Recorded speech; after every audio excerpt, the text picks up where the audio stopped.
أرأيت إن متعناهم سنين ثم جاءهم ما كانوا يوعدون ما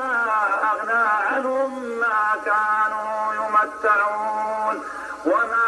أهلكنا من قرية إلا لها منذرون ذكرى وما كنا ظالمين وما تنزلت به الشياطين وما ينبغي لهم وما يستطيعون إنهم عن السمع لمعزولون فلا تدع مع الله إلها آخر فتكون من المعذبين وأنذر عشيرتك الأقربين واخفض جناحك لمن اتبعك من المؤمنين فإن عصوك فقل إني بريء